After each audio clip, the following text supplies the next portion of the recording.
So I've got an unboxing here for you, and I will go downstairs and show you the overhead look of two amazing 4Ks. I've got three of the other 4Ks in this set. I hope there's going to be more, but this might be it for the foreseeable future.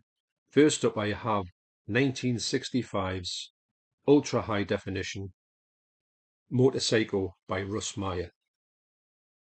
This is incredible to have these things coming out in this spectacular fashion. The estate of Russ Meyer that released these ones have done an amazing job in this. The fact that they went back to the original negatives where possible, and they have treated these with the kind of really respect that they need. A lot of people might look at these and think they're utter trash and garbage. I beg to differ. These films look spectacular. If you want to see some really well crafted films, look no further. Now, you might say I'm talking rubbish here because of what they are. They are exploitation to the max. But there's no getting away from Russ Meyer was one of the best cinematographers that's ever existed, and it really shows on here. These films look and sound amazing. The music in it is another thing as well, because the music in it is something that elevates these into a next level. When you think of exploitation films and the type of films they are, a bit like skin flicks, you don't really think of anything that looks good, but these look brilliant. And this is the best thing about the fact that these come out in 4K. When these were over the years, I've talked about these wanting to get out. I mean, they're out in DVD and then they just sort of died a death. They've just been in a rights issue loggerheads at the moment, which has all got resolved with Severin, which it's great to see Severin releasing stuff in the UK as well. So when I heard that these were coming out in 4K, I wasn't surprised because the medium is perfect for these ones. Now, the best thing about, I think, 4K is when you get a 4K of a film from the 60s and the 70s, they'll look amazing if they're done from the original camera negatives. There's something about them that just really come to life. Now, I know that all the brand new 4Ks will look probably amazing or thereabouts, but the new Blu-rays that come out, they look equally as amazing. And I think you only treat it to HDR that elevates the 4K up from the Blu-ray on recent releases. But these ones here, these ones are the ones that shine. And for me, this is what 4K is best for, just bringing these ones back to life and pulling out the information that's on the negatives already and making them look what they couldn't have looked like back in the day, but what making them look like what they can look like now, which is not, it hasn't been AI, it hasn't been tinkered with. It's just pulled the information out and been treated to a glorious restoration, taking all the scratches out, and you see this thing like for the first time. So unbelievable that these things are getting out, and I'm all for it. There is plenty more of his movies to come out, but I don't know if they will come out. I think that Severin have got a deal for a certain amount and maybe not anymore. I really hope that that's going to change because these ones look incredible, and I hope they are not the last ones, especially because this one is regarded as his best film by a lot of people. So what I'll do is I'll show you what I've got, and then I'll go downstairs and I'll open these ones on camera and you can have a good look at them. And absolutely amazing. So that's Motorpsycho, but wait, there's more. Next up is Up. This is from 1976. Now, when you see this film here from 1965, it's quite tame, although it has got its exploitational things about it. And it doesn't show that much. Probably shows a lot more than most films do in 1965. But this one from 1976, this isn't his last film. It's his second last film, second last major film. His last film is, I've got it over here, Beneath the Valley of the Eurovictions from 1979, and this is wild. This is super wild. Now this one here, even though this one is probably the most graphic one of his films, even though it's not hugely graphic, this one is the most exploitational and out there film of the whole lot. If you're looking for something like a 4K treat, look no further than these Russ Meyer films. You might think I'm talking rubbish and losing my mind a bit, but once you've seen them and once you get into Russ Meyer, you've got to use your Russ Meyer sort of sensibilities when you're looking at these ones. Yes, they aren't the best films ever made, but the way they are is like a film, an exploitation film you will not see anywhere else. It's absolutely one of a kind, shall I say. I can't big up Russ Meyer enough. I know I talk about him quite a lot. But if you've seen these films and you're into them, you will know that these are something special. So I'll go downstairs and I will show these and we'll take a look at them. First up is Motorpsycho from 1965. This is part of Russ Meyer's Gothic trilogy, which all took place in 1965. You got three films in black and white. The first one was Mudhoney, which hasn't come out yet as part of these 4Ks. I really hope it has. There's been no words of that yet, but it would be a shame to miss that one out. That would be great to see that one if it looks anywhere as good as this one. The second one was Motorcycle, and the third one was Faster Pussycat Kill Kill. In my eyes, his best film. But when I put this on, I knew this was going to look good because all the other ones on this 4Ks have looked spectacular. So if you're going for these ones thinking, are they worth it? Then they certainly are, picture quality wise. The soundtrack is all mono soundtracks, which is okay. That's what it was shot in. And these films are very much of their time, which isn't a bad thing because the time they came out was a great time, 60s and 70s, where things and sensibilities were completely different to what they are now, which is a good thing, I think. And you can go back and you can see how things used to be. These films, even though they're not that explicit, this one isn't. It's black and white and there's not much graphic stuff in it. The subject matter that's in here is quite near to the knuckle, and also as well, there's a lot of stuff in here which you just wouldn't see today. The way that people talk and the way that they've got their attitudes are completely different to today. And I like going back to that time when it's a different, like a different world, and you can see these things that were shown, and you sometimes you wonder how they would. Well, they would never get made today. That's the short story on that one.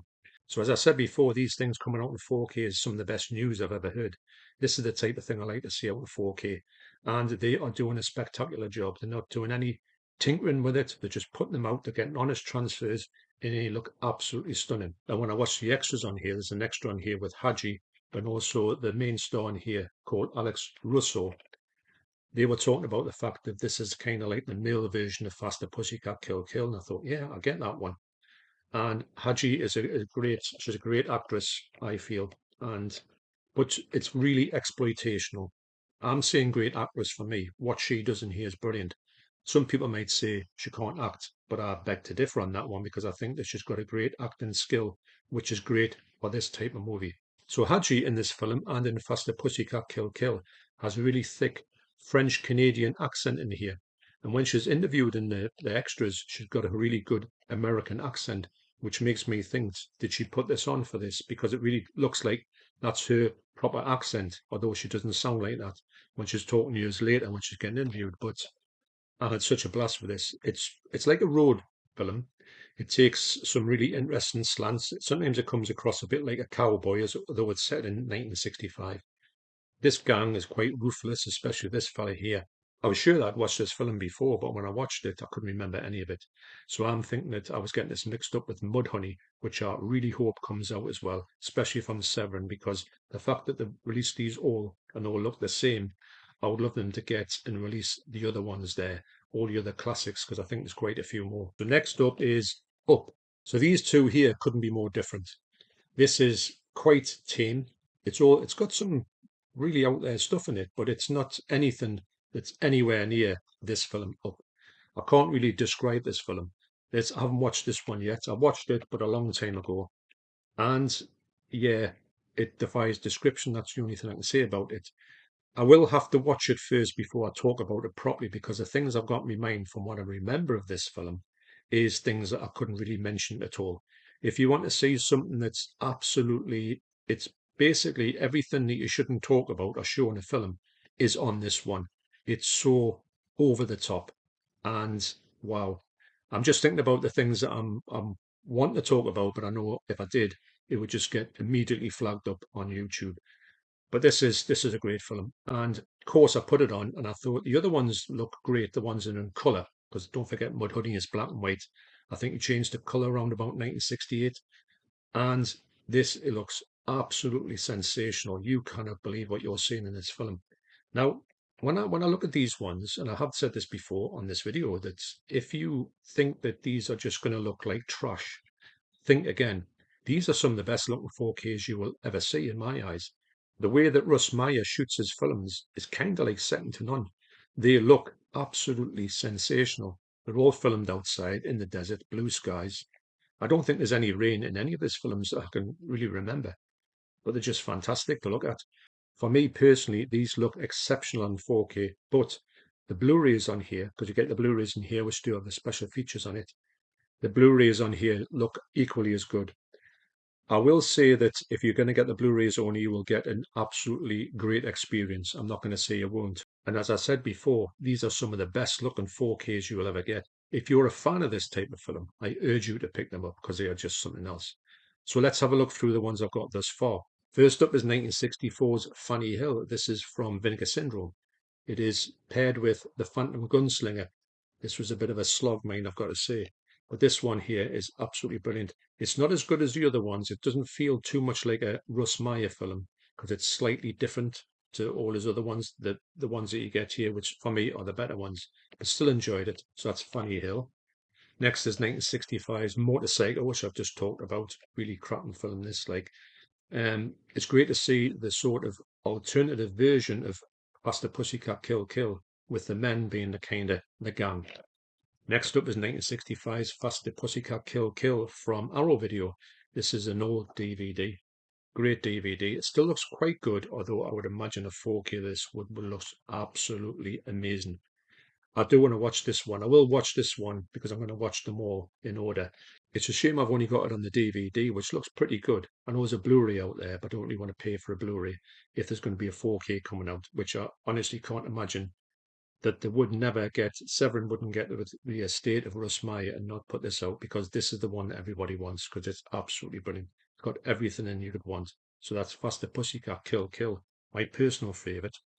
Spoiler alert for when I come up for my rankings. Next up is 1968's Vixen. I watched this one, had a much better time with it than I did. The first couple of times I watched it, I didn't like it at all. But on this watch, I watched it and I thought it was absolutely brilliant. So that's Vixen. Next up is 1975's Super Vixens. This is definitely up in the ante from the original Vixen. And yeah, but it looks spectacular. Absolutely spectacular. What a strange story this one has. Next up is 1976's Up. You think I'm talking about strange stories. The story in this one, well, I think you probably have to look it up online. When I watch it, I'm going to try and find out what the actual story, what parts of the story I can tell you without getting sort of the video taken down on YouTube, because the things you're going to talk about are going to be things that YouTube's going to say, no way, Jose.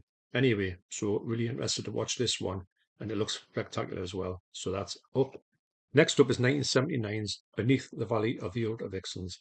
This is not Russ Meyer's last film, but it's probably the last film I will collect.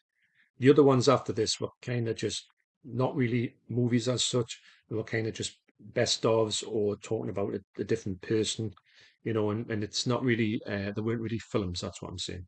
And the whole story or premise of this film is really quite nuts, but amazing. So in a separate video, I'll come back and I'll rank all of these, in my eyes, amazing Russ Meyer classics. So thanks for watching, you take care, and I'll see you on the next video. Cheers.